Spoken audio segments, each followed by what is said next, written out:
దేవుడు నామానికి మహిమ ఘనత ప్రభావాలు కలుగును గాక.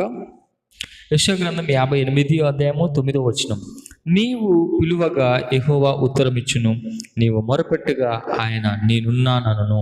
ఆమేన్, హల్లెలూయా. ఎంత గొప్ప వాగ్దానం అండి ఇది. చూడండి, దేవుడు ఈరోజు ఈ వాగ్దానం చేత దేవుడు మిమ్మల్ని బలపరుస్తున్నాడు. చూడండి నా ప్రియమైన దేవుడు పిల్లరా, మీరు మొరపెట్టినప్పుడు ఆయన ఉత్తరమిస్తాడంట. ప్రార్థన చేసినప్పుడు ఆయన జవాబునిస్తాడంట.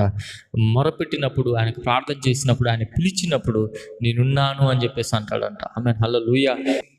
ఇప్పటి వరకు నువ్వు మనుషుల్ని పిలిచి నీకు సంబంధించిన బలవంతులైతే ఉన్నారు, రక్త సంబంధులైతే ఉన్నారు, ఇంకా రిలేషన్స్లో చాలామంది ఉన్నారు, అధికారులు ఉన్నారు, వీరందరినీ పిలిచి మేబీ నీ సమస్య గురించి చెప్పి, నీ పోరాటం గురించి చెప్పి, నీ వేదన గురించి చెప్పి, నీ బాధ గురించి చెప్పి, నువ్వు దేని విషయంలో అయితే మదన పడుతున్నావో దాని విషయంలో నీవు అనేక మందికి చెప్పి విసిగి వేసారిపోయి ఉన్నావేమో, మేబీ జవాబు రాకుండా ఉన్నావేమో. ఈ ఉదయకాల సమయంలో దేవుడు చెప్పమంటున్న మాటగా, దేవుడు మనకిచ్చిన మాటగా ఈ యొక్క వాక్యాన్ని మీకు నేను గుర్తు చేస్తున్నాను. మీరు మొరపెట్టినప్పుడు, మీరు ప్రార్థన చేసినప్పుడు, మీరు పిలిచినప్పుడు దేవుడు వింటాడు, జవాబునిస్తాడని చెప్పేసి చెప్తున్నాడు దేవుడు. అలాగే నేనున్నాను అని చెప్పేసి అంటాడంట. హల్లెలూయా.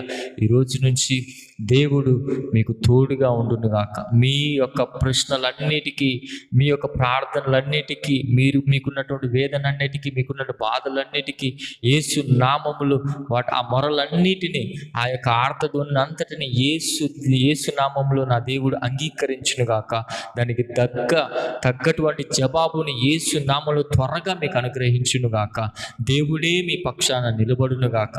దేవుడే మీ పిల్లల పక్షాన నిలబడునుగాక. దేవుడే మీ కుటుంబ పక్షాన నిలబడునుగాక. దేవుడే మీ పోరాట పక్షాన నిలబడునుగాక. దేవుడే మీరు దేని విషయంలో అయితే బాధపడుతున్నారో ఆ విషయంలో దేవుడు మీకు జవాబును అనుగ్రహించి దేవుడే మీ పక్షాన్ని నిలబడి గొప్ప కార్యం జరిగించునుగాక. దేవుడు తోడుగా ఉంటే, దేవుడు మన కొరకు నిలబడితే, యెహోషువ ఒక యుద్ధానికి వెళ్తున్నప్పుడు, యెహోషువ ఒక ప్రాంతాన్ని ముట్టడి చేయడానికి వెళ్తున్నప్పుడు, నువ్వు అడుగుపెట్టి ప్రతి స్థలం నీకు ఇస్తానని చెప్పిన దేవుడు అప్పుడు యెహోషువ అడుగుతున్నాడు, ఆ పట్టణానికి ప్రవేశించడానికి ముందుగా అడుగుతున్నాడు. ఒక వ్యక్తి కత్తి దూసినట్లుగా నిలబడితే, అయ్యా నువ్వు వారి పక్షాన ఉంటావా, మా పక్షాన ఉంటావా అంటే, నేను మీ పక్షానే ఉంటానని చెప్పేసి దేవుడు జవాబిచ్చినాడు. అప్పుడు యెహోషువ గొప్ప కార్యాన్ని, గొప్ప విజయాన్ని పొందుకున్నాడు. మన పక్షాన దేవుడు ఉంటే గొప్ప విజయం, మన పక్కన దేవుడు ఉంటే గొప్ప విజయం. నీ పక్కన, నీ కుటుంబం పక్కన దేవుడు ఉండునుగాక. ఈ రోజు నుంచి దేవుడు నీ పక్కన, నీ కుటుంబం పక్కన నీతో ఉండునుగాక, నీ పిల్లలతో ఉండునుగాక, నీ కుటుంబంతో ఉండునుగాక. ప్రతి విషయంలో నీకు దేవుడు సాయం చేయనుగాక. Praise the Lord. God bless you.